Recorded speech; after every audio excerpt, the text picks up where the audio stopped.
Tu arrêtes le crochet en se disant de toute façon je suis trop nulle, il vaut mieux que je fasse ce qu'on m'a dit de faire. Cartomancien, chiromancien, médium. On est resté ensemble pendant 3 heures. Plutôt que de courir chez des grandes enseignes que je ne nommerai pas, la communication, la création, l'envoi, on fait tout nous-mêmes. Hello, on est mardi. Je n'ai pas filmé hier lundi parce que hier j'étais en retard en fait sur le vlog du lundi et donc j'ai fait du montage.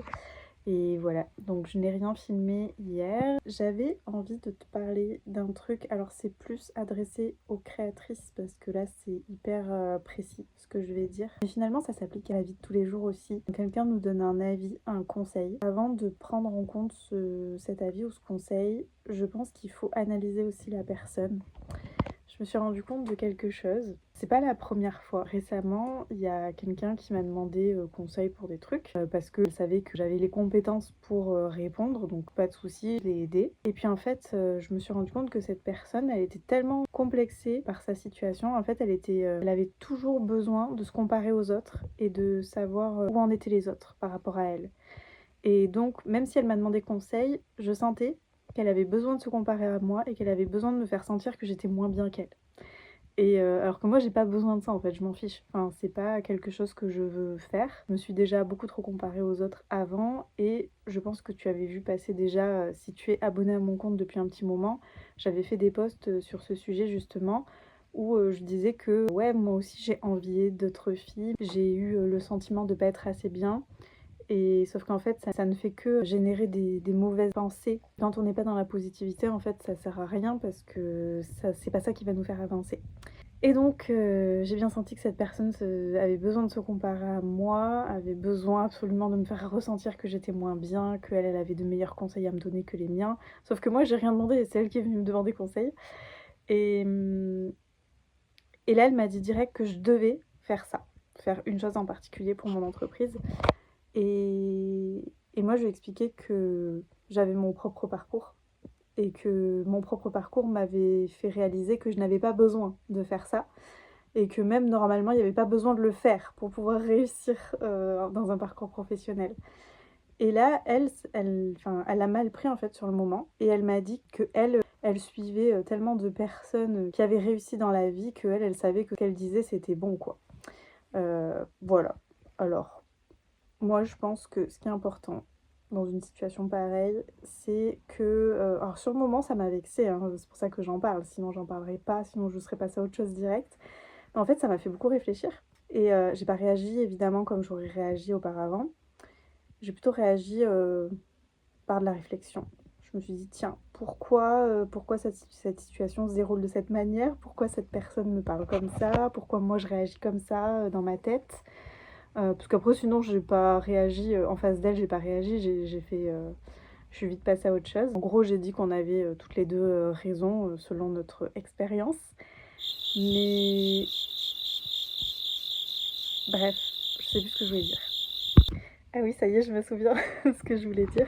Ce que je voulais dire, c'était que quand tu es face à une situation comme celle-là, que ce soit parce que tu es créatrice, que tu es face à une personne qui veut te donner son avis parce qu'elle aussi elle est créatrice, ou que tu es tout simplement dans la vie de tous les jours face à une situation où quelqu'un veut absolument te donner un conseil que tu n'as pas demandé, pose-toi la question avant de suivre ce conseil ou avant de mal prendre ce conseil. Demande-toi quel est le parcours de la personne. Moi, je sais que cette personne, elle n'a pas du tout les mêmes valeurs que moi, par exemple. C'est pas quelqu'un qui a envie de mettre vraiment tout son cœur dans son entreprise. C'est pas l'histoire, enfin, son entreprise, c'est pas l'histoire de sa vie, quoi. Donc, déjà, on n'a pas les mêmes valeurs. Après, cette personne, elle n'a pas fait les formations que j'ai faites. Donc, moi, j'ai un parcours qui est différent. Forcément, j'ai des réflexions qui sont différentes parce que j'ai été accompagnée aussi. Cette personne, elle n'a pas de formation concrète dans le commerce non plus. Moi, j'ai quand même un parcours dans le commerce, donc en fait, je me suis dit, bah là, j'ai envie de m'écouter moi plutôt que d'écouter cette personne. Et même si dans cette situation, je n'avais pas eu de parcours dans le commerce ou que je n'avais pas eu de formation, en fait, j'ai le droit d'écouter ce que moi j'ai envie de faire, en fait. Et mais vérifie quand même toujours, sans vraiment comparer. Mais c'est pas une histoire de comparaison que je veux faire, mais analyse le parcours. Pourquoi toi tu fais ce choix-là? Pourquoi moi je fais le choix de ne pas faire ce qu'elle fait parce que j'ai suivi des formations pour qu'on me dise quelle était la bonne marche à suivre. Donc les gens qui n'ont pas envie de payer des formations, c'est pas grave, elles se font leur propre chemin et il y en a plein qui font comme ça et pour qui ça fonctionne très bien. Mais à partir du moment où tu as payé pour avoir des conseils personnalisés en plus, donc des conseils personnalisés avec des gens qui t'ont accompagné pendant des mois, voire des années, et que d'un coup, un conseil, une réflexion d'une personne te met mal à l'aise et bouleverse tout ce en quoi tu crois, ça ne va pas. Ça ne va pas du tout. Donc voilà, je me suis dit que c'était important d'en parler. Parce que je sais qu'on est beaucoup dans cette situation.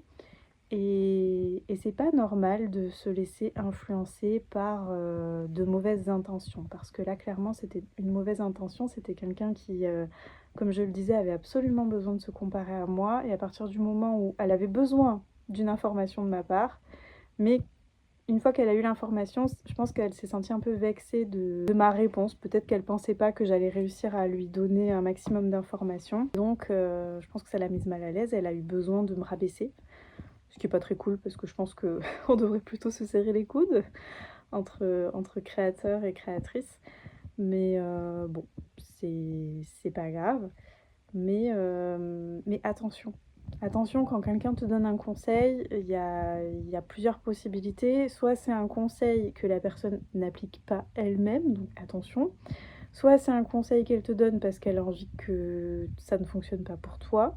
Soit c'est un conseil qu'elle te donne aussi parce que elle fait comme ça et elle n'a pas envie d'être toute seule aussi dans son bateau.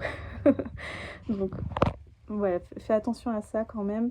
Je pense qu'on a tous nos parcours, nos valeurs, qu'il faut quand même y être fidèle. C'est très bien d'écouter les autres, mais toujours bien faire attention au parcours des autres avant d'appliquer quelque chose qu'on nous conseille gentiment de faire, qu'on nous oblige plus ou moins à faire. Donc voilà, je me dis que c'est un sujet important. Tu pourras me dire toi aussi, n'hésite pas à me laisser un commentaire si ça t'est déjà arrivé, que quelqu'un te donne un conseil alors que tu sentais bien que elle n'était pas forcément experte là-dedans ou que c'était pas forcément un conseil qui allait vraiment te servir, mais qui allait plutôt te desservir. Donc vraiment, n'hésite pas à partager ton expérience aussi. Ça m'intéresse, j'ai envie de savoir si d'autres personnes ont déjà vécu ce genre de choses, mais je pense vraiment que oui. Je pense en tout cas que de nombreuses personnes sont du genre à direct un peu le prendre pour elle et du coup appliquer le conseil en se disant bah de toute façon je suis trop nulle, il vaut mieux que je fasse ce qu'on m'a dit de faire. Et alors qu'en fait non, je ne fais pas ça parce que moi c'est le genre de truc que je faisais sur la première année de mon entreprise où j'écoutais vraiment mais tout ce que me disaient les gens et je me suis complètement perdue. Mais vraiment, complètement. Donc voilà, ça m'a fait penser à ça.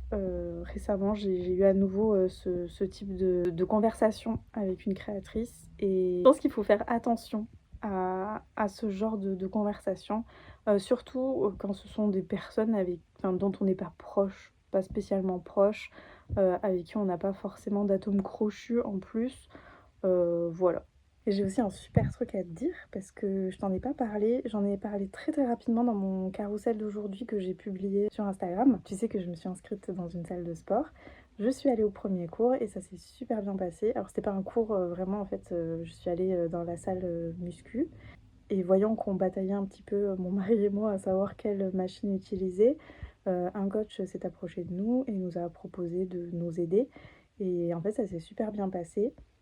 Je n'ai pas ressenti cette illégitimité dont je te parlais pour la première fois de ma vie, donc c'était très agréable. J'étais face à quelqu'un qui a compris ce qui se passait dans ma tête. Et ça, c'était très agréable de vivre ça, parce que pour une fois, la personne en face de moi, elle m'a pas regardé de haut en bas en se disant qu'est-ce qu'elle fait là. Elle s'est plutôt demandé ce que j'avais dans la tête. Et je pense que très rapidement, il a compris que je voulais vraiment faire du sport, que j'étais à fond, que c'était quelque chose qui me plaisait beaucoup et que j'allais pas lâcher. Et je pense que voilà, le coaching s'est fait en conséquence et j'ai vraiment apprécié. Je me suis sentie à ma place, je me suis sentie acceptée. Donc voilà, franchement merci. J'envoie ce message de remerciement à cette personne qui nous a coachés parce que vraiment je me suis sentie à ma place pour une fois. C'est agréable. Parce que j'avais dit dans le dernier vlog que c'était pas foufou d'habitude. Donc voilà, là c'est cool, ça me permet de me dire que j'ai envie de continuer. Donc j'ai pas pu y aller aujourd'hui parce que j'avais le marché artisanal du mardi matin. Mais donc à partir de demain je reprends. J'ai encore mal au bras. Mais bon, je vais tout donner et je suis vraiment trop contente. Hello, la petite vidéo du vendredi. J'ai l'impression de faire, je pense que ça va être une habitude de faire une vidéo dans la voiture. On n'est pas vendredi, si on est vendredi. Petite vidéo avant d'aller en séance de sport. J'ai bien parlé de la future collection sur Instagram et en newsletter. Je suis trop contente des retours. J'ai parlé du premier produit qui est la lettre manuscrite et j'ai le sentiment que ça plaît pas mal. Donc du coup j'ai hâte quand même de parler des prochains produits parce qu'ils sont encore plus fous. Et voilà. Donc pas grand chose à dire aujourd'hui, mais je suis trop contente. Ah si, et le petit truc sympa aussi, c'est qu'hier j'étais en coworking avec ma meilleure amie et je partage ça avec toi, même si c'est vrai que bon, pour toi ça ne change rien, mais j'étais trop contente parce que pour une fois j'ai fait un coworking avec elle et c'est vrai qu'on a peu de temps ensemble. On ne trouve pas souvent du temps pour s'appeler, que ce soit en visio ou même s'appeler normalement. Donc c'est vrai que c'était trop chouette de pouvoir faire un coworking avec elle. On est resté ensemble pendant 3 heures. Et elle a fait de la couture pour le plaisir et moi j'ai bien avancé sur la collection. Donc je suis trop ravie. Voilà. Hello, on est dimanche et ce n'est pas la meilleure lumière que j'ai eue dans toute l'histoire de mes vlogs jusqu'ici. Mais je savais pas trop comment me mettre parce que dès que je me mets à côté de la fenêtre, enfin que je mets le téléphone à côté de la fenêtre pour me filmer, ça rend pas très bien, ça fait super sombre en fait. Donc il y a un petit contre-jour, mais j'espère que ça te conviendra comme ça. Aujourd'hui, j'ai décidé de répondre, alors je savais que j'allais filmer aujourd'hui, mais je n'avais pas vraiment de sujet à traiter, à part que justement je vais en parler là, puisque j'ai des questions auxquelles répondre. Alors pourquoi j'ai des questions? Tout simplement parce qu'hier j'ai fait un reel qui vous a beaucoup plu à propos d'enveloppes calques que je fabrique moi-même pour ma prochaine collection, parce qu'elles vont servir en partie à emballer un élément de la collection qui arrive pour la rentrée. Donc j'ai montré ces petites enveloppes qui m'ont beaucoup plu et j'ai eu beaucoup de nouvelles personnes qui se sont abonnées à mon compte, donc une trentaine. Et c'est vrai que ça fait plusieurs semaines que j'ai du monde qui arrive, en plus des personnes très créatives, très bienveillantes. Donc merci et bienvenue à vous. Et puisque vous êtes là, je me dis que ça fait, vous êtes un petit peu plus de 150 je crois à être arrivés ces dernières semaines. Et j'ai pas vraiment refait de présentation de ma vie, tout simplement. Donc plutôt que de choisir moi-même les sujets, je me suis dit que j'allais plutôt répondre aux questions. Donc peut-être qu'il y aura d'autres questions d'ici là qui vont être postées. Et donc là, peut-être que je répondrai directement en story ou je répondrai à nouveau à des questions dans mon prochain vlog, donc qui sortira lundi prochain. Voilà, en tout cas, là j'ai déjà quelques questions qui sont intéressantes. J'ai groupé des questions qui se ressemblaient pour en faire qu'une, donc des fois l'intitulé peut peut-être te rappeler ce que tu as écrit, mais pas exactement. Et parfois, il n'y a qu'une personne qui m'a posé la question, mais je me suis dit, tiens, c'est intéressant de répondre à cette question, donc c'est exactement l'intitulé qui a été écrit par la personne. Alors déjà, on m'a demandé comment j'ai appris le coréen. Alors, il faut savoir que le coréen, ça reste une langue très facile à apprendre, en tout cas les bases, puisque c'est une langue phonétique. Donc, à partir du moment où tu as appris chaque son, ben tu sais lire et après il te faut juste apprendre du vocabulaire. Je dis ça, ça fait vraiment genre c'est trop facile, mais honnêtement j'ai appris d'autres langues dans ma vie et j'ai trouvé que le coréen c'était quand même assez fluide, assez intuitif et j'aime beaucoup cette langue. Donc ce que j'ai utilisé pour apprendre, alors évidemment j'ai commencé avec Duolingo, mais moi je suis bilingue en anglais donc c'était facile pour moi parce qu'il n'y avait que la possibilité de l'apprendre en parlant anglais. Alors je ne sais pas si aujourd'hui c'est possible de l'apprendre en parlant français, peut-être que oui, mais voilà, en tout cas à l'époque c'était comme ça. Honnêtement j'ai pas vraiment progressé avec Duolingo. Par contre, peu de temps après, j'ai téléchargé Memrise et c'est vrai que cette application, donc Memrise, et cette application, elle est payante, mais elle a été un véritable soutien pour moi dans l'apprentissage de la langue parce qu'on a des vidéos de locaux qui parlent, on a vraiment tout un système d'algorithmes qui fait qu'on nous rappelle ce qu'on est censé apprendre à tel moment. Voilà, je vais pas te faire tout un descriptif, sauf si Memrise passe par là et me demande de lui faire de la pub contre rémunération, mais sinon voilà, j'ai pas d'action chez eux. Si tu as envie d'en savoir plus, je t'invite à aller sur leur site internet. Mais vraiment, j'ai beaucoup aimé cette application que j'utilise encore aujourd'hui puisque j'ai mon abonnement. Et sinon, j'ai utilisé aussi à l'écrit ce type de cahier. Donc c'est Assimil qui fait ça. Et honnêtement, les exercices, ils sont vraiment bien expliqués. Il y a beaucoup de vocabulaire. Et ça m'a permis aussi de bien avancer. J'avance moins vite que sur l'application, mais ça me permet de mieux intégrer certaines leçons parce que finalement dans l'application on n'a pas vraiment des leçons concrètes et là j'ai vraiment des leçons concrètes avec je vais te montrer, tu vois, par exemple là il y a vraiment une leçon, une explication et après j'ai une banque de mots et je peux faire mon exercice. Donc je te conseille, si vraiment tu as envie de te lancer dans l'apprentissage du coréen, je te conseille aussi de prendre les cahiers Assimil parce que vraiment ça m'a beaucoup aidé.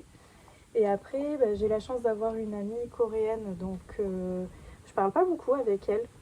On s'écrit de temps en temps sur WhatsApp, donc on parle à l'écrit surtout.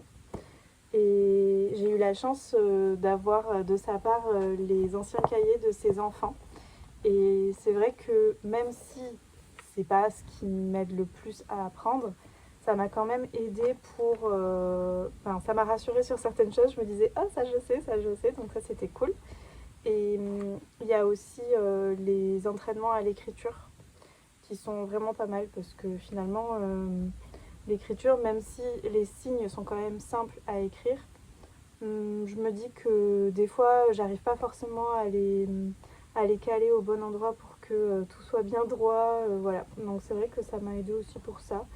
Mais bon, après, je te conseille pas d'acheter des cahiers pour enfants. Surtout que si tu comprends pas le coréen que tu débutes, tu comprendras pas les consignes qui sont écrites dans les exercices. Donc ça sert peut-être à rien. En tout cas, moi, ça m'a aidé. Ça m'a fait un petit truc en plus à apprendre, à regarder entre mes cours, quoi. Donc voilà pour la réponse à la question. Ensuite, on m'a demandé si j'avais fait des études. Alors, la réponse est oui.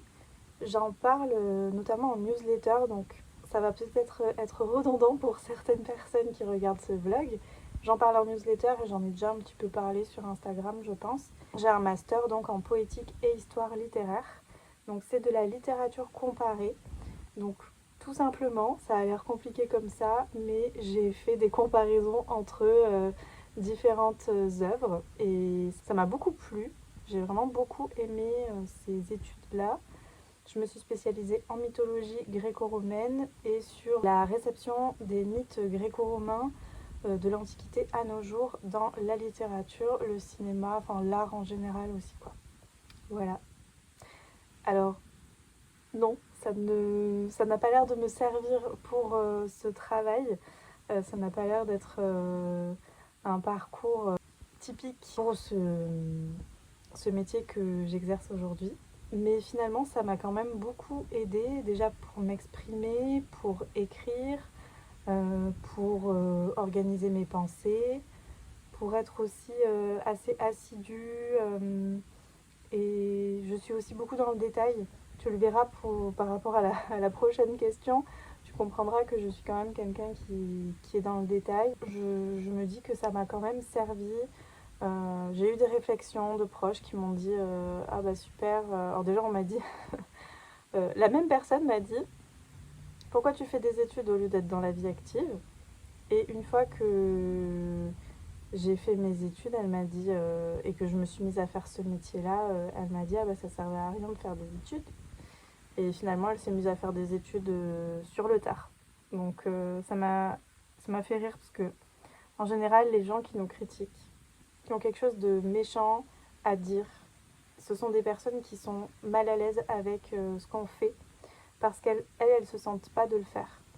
Donc je pense que cette personne, Elle a mal pris le fait que moi je fasse le choix de faire des études avant d'entrer dans la vie active.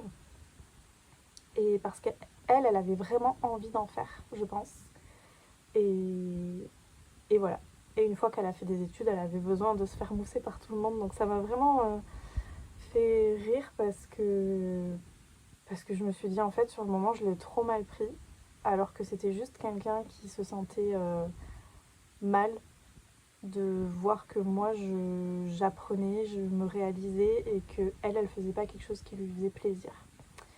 Donc voilà, moralité, ne pas écouter, enfin en tout cas, tu peux écouter si tu veux, mais ne garde pas trop longtemps en tête les méchancetés qu'on peut te dire et les commentaires désagréables qu'on peut te dire sur tes choix de vie, parce que, bah, en fait, en général, les gens qui critiquent, ce sont des gens qui n'ont pas ce qu'ils veulent, qui sont malheureux dans leur position et qui ont besoin de critiquer pour se sentir mieux. Une fois que tu te sens pas bien, ces personnes-là se sentent mieux.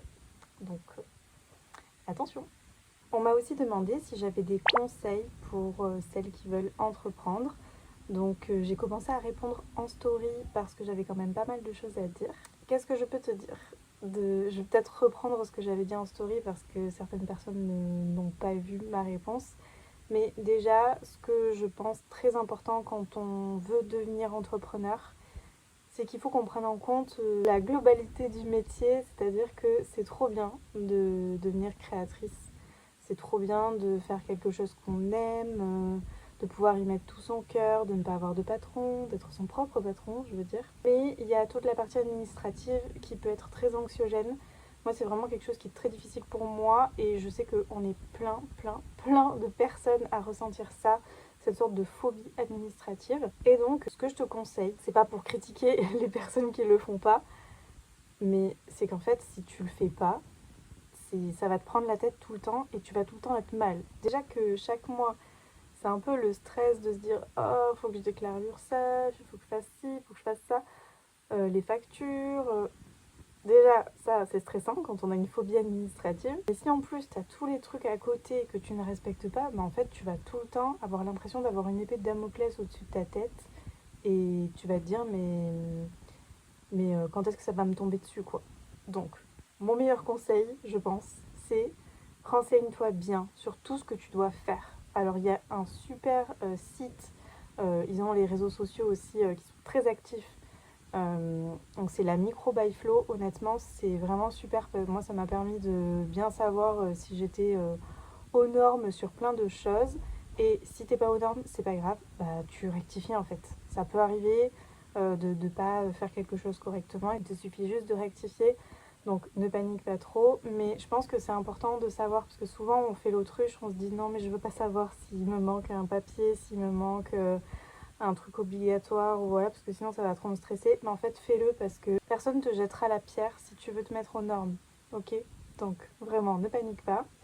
Mais par exemple, c'est très important de déclarer ses comptes étrangers. Peut-être que tu as un site SumUp ou un terminal de paiement SumUp. Peut-être que tu utilises PayPal pour recevoir les achats de tes clients. Peut-être que tu utilises Stripe aussi, qui est très répandu. Tout ça, ce sont des comptes étrangers qu'il faut absolument déclarer aux impôts. C'est important. Si tu as oublié, tu savais pas, malheureusement, c'est un peu ton devoir d'être au courant. Donc, c'est sûr que c'est pas cool. Mais ne t'inquiète pas, il te suffit simplement de te mettre à la page et il n'y a pas de souci. Donc, fais ça. Ensuite, il y a la société de médiation aussi à laquelle il faut adhérer parce que c'est obligatoire. Voilà, il y a plein de choses comme ça. Plein de choses. Enfin, je veux pas te faire peur en disant plein de choses, mais ce sont des détails. Il y a pas mal de petites choses qui sont obligatoires, d'autres qui ne le sont pas vraiment. Donc, il faut que tu fasses la part des choses par rapport à toi, ta situation, ton entreprise. Il y a par exemple des activités qui sont très réglementées, il y en a qui ne le sont pas du tout. Donc, des fois, tu dois avoir besoin d'une assurance, des fois, il t'en faut pas, c'est pas la peine. Donc, voilà, vraiment, renseigne-toi bien, comme ça, tu auras toujours l'esprit tranquille et tu te sentiras bien dans tes baskets. Et ça, je trouve que c'est vraiment très important quand on est entrepreneur parce qu'on a tellement de choses à penser. On a tellement d'énergie dépensée dans la communication, la création, l'envoi, on fait tout nous-mêmes et si on a aussi du stress derrière par rapport à tout ça, c'est compliqué. Déjà qu'il y a la phobie administrative tous les mois pour les factures, etc. Bon, voilà. L'autre conseil que je donnais, c'était de faire attention aussi à bien maîtriser son sujet. Souvent, quand on devient créateur, ce n'est pas forcément notre métier de base, et c'est pas grave, il n'y a pas de problème, on a le droit. Mais par contre, c'est bien de maîtriser son sujet. C'est-à-dire que, par exemple, je donne des exemples liés à moi. Si tu veux faire du crochet, pense à bien choisir tes matières. Pense à savoir pourquoi tu dois bien les choisir plutôt que de courir chez des grandes enseignes que je ne nommerai pas pour aller acheter une laine à petit prix. Réfléchis à ce que tu achètes. Réfléchis à pourquoi tu achètes ça. Le but, c'est pas de faire un petit prix à tout prix. C'est d'avoir une responsabilité aussi par rapport à ton métier. Est-ce que tu veux que ce soit juste une activité en mode je fais du crochet à la maison ou est-ce que tu veux que ce soit une activité en mode je suis créatrice de crochet et donc je choisis mes matières, je choisis mon matériel en fonction de ça, en fonction de mon professionnalisme. Donc ça, je trouve que c'est hyper important. Déjà pour toi-même, parce que tu te sens beaucoup plus professionnel et beaucoup plus crédible aussi aux yeux des autres. Et ensuite, je trouve que c'est plus crédible aussi aux yeux de tes clients parce que déjà, tu respectes tes clients parce que tu utilises des bonnes matières, donc ça c'est important. Et aussi, le client, il te prendra pas pour une petite créatrice qui traîne à la maison. Il se dira, ah ouais, elle fait quelque chose de qualitatif avec du bon matériel que moi je peux pas forcément m'acheter régulièrement, voilà, mais elle, je sais que si j'achète chez elle, j'aurai ça. Donc ça, je trouve que c'est important. Mais après, ça n'engage que moi. Pareil, au début de mon entreprise, j'étais spécialisée dans l'assemblage de bijoux. Et j'entendais beaucoup trop, et aujourd'hui encore d'ailleurs, beaucoup trop de créatrices dire j'utilise des pierres semi-précieuses. Attention, pierres semi-précieuses, on ne peut pas l'utiliser, on ne peut plus l'utiliser. Alors du coup, j'ai plus les textes en tête, mais je pourrais les mettre si tu veux. Et donc, on est censé dire pierre fine, tout simplement. Pierre semi-précieuse, ce n'est plus autorisé. Donc attention, il y a des choses comme ça qui font que ça fait moins pro, je trouve. Et bon, je trouve ça dommage de ne pas totalement maîtriser son sujet. Si on a envie d'en faire son métier, c'est qu'on a envie de respirer ça, de vivre à travers ça. Et voilà. Bon, je te dis pas qu'il faut absolument que tu consacres ta vie entière à ton métier, mais moi c'est quelque chose qui fait partie de ma vie. Chaque jour j'y pense, chaque jour j'ai des idées. Et c'est vrai que selon moi, ça n'engage toujours que moi, mais je trouve que c'est important de faire les choses bien. Pour soi, pour être bien dans sa tête, mais aussi pour les autres. Voilà. Le but, c'est pas de faire du fric à tout prix et au détriment des autres en fait. Je pense que l'artisanat c'est ça. Si toi tu veux être créatrice juste parce que tu as envie de te faire plein d'argent en faisant des énormes marges parce que tu utilises des produits un peu douteux et donc au final te faire de l'argent sur le dos, sur la santé et sur les croyances de tes clients, je pense que tu tiendras pas longtemps et c'est dommage. Dans ce cas-là, il vaut mieux aller dans une grosse boîte et voilà, et travailler avec une grosse boîte qui a des intentions un peu similaires. Mais pour moi, l'artisanat, ce n'est pas ça. Je dis pas qu'il faut pas marger, je dis pas qu'il faut pas faire du chiffre, mais sache que quand tu es artisan, c'est compliqué de gagner des millions comme ça d'un coup. Voilà, c'est pas possible. Donc, sauf si tu as beaucoup de chance et que ce que tu fais c'est vraiment hyper niché, hyper recherché et que tout le monde a envie de sortir beaucoup de billets pour acheter tes créations. Mais voilà, l'artisanat ça reste un métier de cœur, un métier de partage, de confiance aussi. Donc attention à ça. Et puisqu'on est sur le sujet, je continue parce que je ne suis pas allée plus loin en story, mais j'avais quand même d'autres choses à dire sur le sujet de l'entrepreneuriat. Donc ce que j'aimerais te dire, c'est qu'il y a une chose aussi très importante, c'est d'avoir son propre univers. On a souvent le sentiment qu'on est obligé de faire comme les autres. On a tendance à aller chercher ce que font les autres et à vouloir recopier parce que ça marche bien. Sauf qu'en fait, ça marche parce que ça correspond vraiment à la personne. Et on est tous très différents, même si la fille, elle te ressemble, même si elle aime les mêmes choses que toi, elle n'a absolument pas la même histoire que toi. Donc, à partir du moment où tu vas copier ce qu'elle fait, tu n'auras pas de résultat. Ça, je te le garantis, tu n'auras pas de résultat. Ou alors, tu auras l'impression d'en avoir au début et après, ça ne tiendra pas.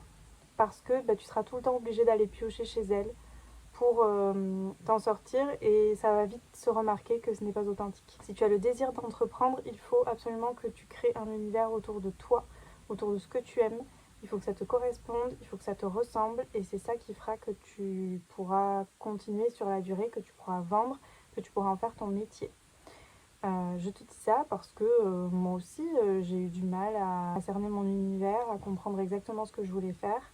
Et depuis que je ne me compare plus, depuis que je fais vraiment ce que moi j'ai envie de faire et que je parle de mon expérience, de mon histoire, vraiment j'ai de meilleurs résultats. Je ne peux que te conseiller de te choisir toi et d'arrêter d'aller choisir des univers ailleurs parce que tu as tout en toi en fait. C'est toi qui vas créer tout ça, tout va partir de toi. Donc voilà, je pense que c'est peut-être le meilleur conseil que j'aurais donné aujourd'hui. Mais les autres conseils, ils étaient intéressants parce que c'est un petit peu plus concret, on va dire. Mais je pense que c'est important de ne pas envenimer cette phobie administrative. Et, euh, et voilà. Mais après, je pourrais en parler pendant des heures parce que ça fait longtemps que j'ai mon entreprise. Enfin longtemps, tout est relatif, mais ça fait 3 ans que j'ai cette entreprise, que j'ai cette marque et que j'ai changé d'univers à plusieurs reprises. Je me suis perdue à plusieurs reprises, je me suis retrouvée aussi. Des fois je pensais m'être retrouvée mais non. Et, et j'ai eu aussi une entreprise auparavant, c'était pas mon premier essai. Et donc voilà, il y a plein de choses à prendre en compte et je pense que je peux en parler pendant longtemps parce que, pas parce que je maîtrise le sujet, je dirais pas que je maîtrise, mais parce que j'ai beaucoup essayé. J'ai vraiment testé beaucoup de choses et je me suis formée aussi. J'ai fait plusieurs formations et ça m'a beaucoup aidé. Donc, dernier conseil que je te donnerai sur cette histoire d'entreprendre, forme-toi. N'attends pas de trouver les réponses toi-même parce qu'elles viendront peut-être, mais elles vont mettre des années à venir. Alors que si tu te formes, ça peut venir en un jour, en une semaine. Tu peux avoir des déclics comme ça incroyables qui vont te permettre d'avancer. Ensuite, on m'a demandé à plusieurs reprises, mais je pense que c'est une genre de question maintenant qu'on pose assez facilement aux gens, si j'avais des enfants. Donc la réponse est oui. Je suis mamange. Donc je te laisserai aller chercher si ça t'intéresse ce que c'est. Je vais pas parler plus de ce sujet parce que j'ai pas envie de plomber l'ambiance. Je sais que moi j'ai beaucoup de facilité pour en parler, mais je sais que ça peut attrister beaucoup de personnes. Donc je ne vais pas en parler plus, mais je suis maman d'un petit garçon en 2021 et d'une petite fille en 2022. Ah, celle-là, elle m'a fait rire de question. Tu as combien de carnets? Je ne sais pas. J'aurais pu compter avant de répondre, mais je trouve ça plus drôle de dire je ne sais pas. Là, je dirais un...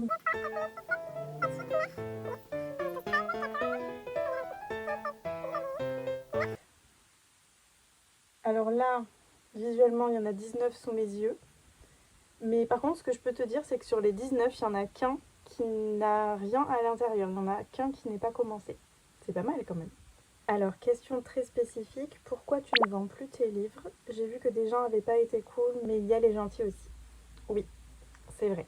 Je ne doute pas qu'il y a des personnes très gentilles et très bienveillantes qui seraient ok d'attendre pour avoir leur livre, mais malheureusement, ce qui s'est passé, c'est que je pense que pareil, à chaque fois je fais des généralités, mais je pense qu'on est nombreux dans ce cas-là. On va avoir 3 compliments, une remarque désagréable, on va penser qu'à la remarque désagréable. C'est comme ça. Et là, c'est un peu pareil, c'est-à-dire que ouais, sur le lot, j'avais peut-être 10 clientes qui étaient adorables, qui étaient au top, et une cliente qui allait me plomber la journée, qui allait me faire beaucoup de peine, qui allait me stresser. Et donc, je n'avais plus l'énergie dont j'avais besoin pour me consacrer aux 10 autres clientes qui étaient bienveillantes et gentilles. Donc ça a été une lourde décision pour moi parce que c'est quelque chose que j'aimais beaucoup faire, mais qui me demandait beaucoup d'énergie comme je le disais. Je me payais pas correctement aussi, hein, puisque je passais entre 20 et 30 heures sur un livre, tout compris. Donc c'est-à-dire le contact, la lecture des mains, la préparation du livre, sa décoration, l'écriture à la main. Il y avait vraiment beaucoup de choses à prendre en compte pour chaque livre. Je suis encore d'accord pour en faire. De temps en temps, on me demande comme ça et ça m'arrive de dire oui. Mais alors, je parle plus de proches, de gens que je rencontre comme ça. Voilà. D'ailleurs, récemment, j'avais rencontré quelqu'un dans un mariage qui m'a dit mais moi j'aimerais trop, donc voilà. Mais sinon, je veux vraiment le proposer que à mes VIP en newsletter parce que je sais que c'est un espace de bienveillance. Et voilà, je me dis que c'est le seul endroit où j'ai envie de proposer ce service-là. Mais c'est quelque chose que je ne propose pas souvent. Par contre, un petit peu plus souvent, j'aimerais bien le remettre en place. Un petit peu plus souvent, j'aimerais proposer les autres guidances, donc les lectures de runes, les tirages de cartes. Voilà, j'aimerais bien remettre ça en place parce que je sais que ça fait du bien à beaucoup de monde. Mais voilà, ça restait quelque chose de compliqué. Il faut savoir que quand on pratique un métier de ce type-là, que ce soit cartomancien, chiromancien, médium, on est souvent confronté à des personnes qui souffrent beaucoup, qui attendent beaucoup et qui n'ont pas toujours la bienveillance et la bonne énergie à nous adresser. Donc ça c'est compliqué. Et vraiment je respecte tellement mes collègues et mes amis qui ont leur propre entreprise et qui pratiquent parce que vraiment moi je ne suis plus capable de le faire. C'était vraiment plus une source de stress qu'autre chose. J'ai commencé à avoir beaucoup d'anxiété. Dès que j'avais une commande de livre, c'était insupportable pour moi. Donc c'est triste, hein. Et voilà. Et j'avais aussi beaucoup de gens qui me contactaient pour me copier. Donc ça, c'était compliqué. Voilà, de personnes qui sous-entendent qu'elles sont intéressées et en fait finalement qui 2 jours après proposent un livre comme par hasard sur leur compte Instagram qui ressemble pas du tout à ce que je fais évidemment parce que la personne, je lui disais pas grand chose, hein, je donnais pas trop d'indices sur comment je faisais. Je sens vite quand les gens sont malveillants. Mais bon, pas cool quoi. Pas cool. En plus, je me dis, c'est des personnes qui s'adressent à des gens justement qui sont dans un besoin de réponse à leurs questions, qui sont dans une recherche de la spiritualité. Et c'est des personnes qui vont me contacter et finalement proposer un produit qui ressemble au mien en 24 heures quoi. Et ça dérange personne. Enfin, je trouve ça fou. Moi, j'ai mis des mois et des mois. J'ai mis 9 mois exactement à monter mon projet, à savoir comment réaliser un livre. Et je comprends pas comment en 24 heures quelqu'un peut facilement me copier et sortir quelque chose de qualité. Mais bon, ça c'est une autre histoire, malheureusement. Ça ne s'est pas fini sur une très bonne note pour moi de ce côté-là, mais je ne regrette pas ma décision d'avoir arrêté parce que c'était trop difficile émotionnellement et au niveau de mon énergie aussi. Et je vais terminer ce question-réponse avec cette question. Pourquoi tu arrêtes le crochet?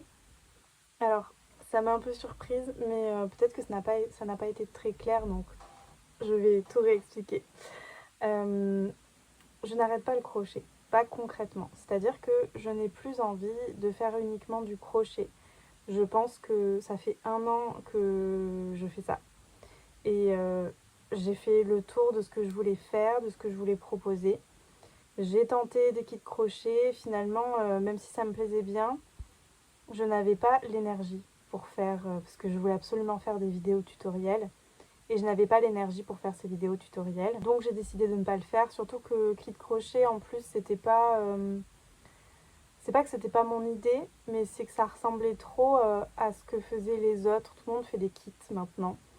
Et j'ai pas envie de ressembler aux autres, j'ai vraiment besoin de me démarquer. C'est peut-être mon côté verso qui fait ça, mais j'ai absolument besoin de me démarquer, de faire quelque chose de totalement différent, d'un peu fou. Donc j'ai décidé de continuer le crochet mais d'une manière différente, c'est-à-dire que j'intègre le crochet dans mes différents produits qui seront proposés dans mes collections.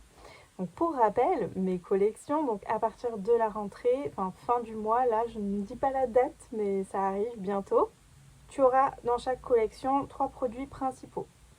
Le premier produit, c'est la lettre manuscrite. Je te laisserai aller voir en détail sur mon compte Instagram, j'en ai bien parlé. Peut-être que tu es abonné déjà à ma newsletter, donc tu as toutes les infos, même plus. Donc la lettre manuscrite en premier. Ensuite, il y a le kit Junk Journal et le coffret émotion.